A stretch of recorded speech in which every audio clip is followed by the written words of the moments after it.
Macho John Madden, it's about 7 o'clock, and I am sitting behind the Asheville Chamber of Commerce building, which also houses Lenore Ryan University Graduate Studies and the Asheville Visitor Center, the hub for information about visiting Asheville.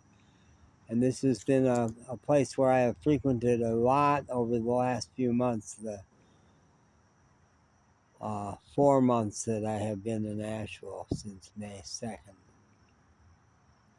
I think I'm right near the end of a 6-month cycle of illness and suffering, and about to have a surgery tomorrow morning, scheduled to have it, that could put it to an end, because I have on March 3rd down in Mexico, where I had been for 2 years and had been amazingly happy, pinching myself every day. I can't believe I'm living out a 30-year dream to be here. I got real sick. I lost the ability to urinate, complete renal shutdown, did not know what was going on for a while until we knew what was going on, and I got in a catheter. I had cycles where my bladder would get so full of urine that I felt pain like I had never felt before in my life. It wasn't too long, a couple weeks before I did first get fitted with a catheter, and I've been peeing into a tube ever since, almost 6 months. And spent a month languishing in a poor person's hospital in Playa del Carmen, so badly equipped that they didn't have a CAT scan. They couldn't afford to fix their CAT scan. And so I basically had no diagnosis aside from a guy who I thought was a urologist, but actually was an intern. Said he thought I was dying of prostate cancer.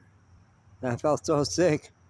I'm so sick from repeated cycles of urinary tract infections that I believed it. And we worked with that diagnosis, and it was based on that diagnosis that I got medevaced back to the U.S. with aid from the U.S. consulate. And I chose to come to Asheville, North Carolina, because I knew people here and knew the medical system here. Got here on May 2nd. And it took forever for the wonderful it didn't take long for the medical system, CAT scan at Mission Hospital, to say, we don't have evidence that you're dying. You could be dying of prostate cancer, but it's going to take a bunch of tests to find that out. And the MRI took 7 weeks to get completed and a few more days to get read. They came back clean. And the plan that came out of that was, no, we don't need to do radical prostatectomy. We can do a simple prostatectomy, which hollows it out from the inside, does not threaten nerves that have to do with urination or sex. And within a couple weeks, you ought to be peeing and prospering in all manner of ways. That should start tomorrow morning, but it got really threatened along the way. What has gone on has included running out of money, and as of last night, 18 nights living on the street, which has been brutal for a 78-year-old man. Some of the nights have been not so bad, others have been terrible. Several of them have been right behind this visitor center here. Last night, one of the best, because the mulch was soft, and I had a sleeping bag, which I have since given away today.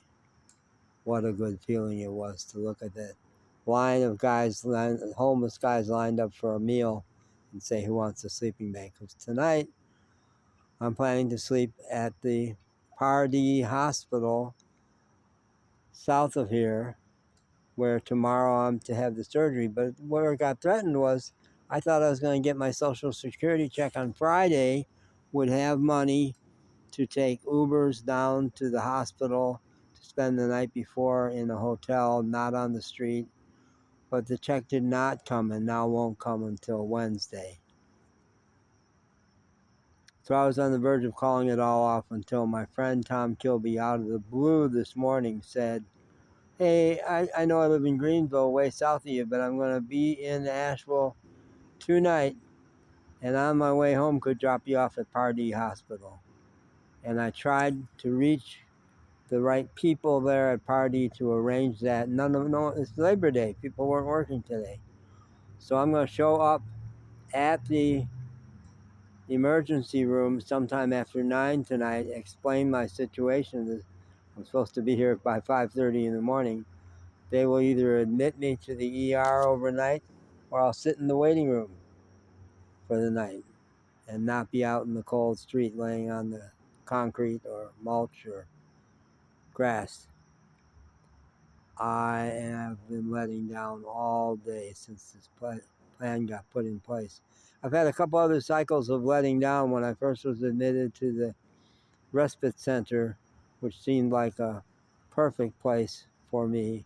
It's for homeless guys with medical complications. I really, really let down that day. But I'm letting down all day.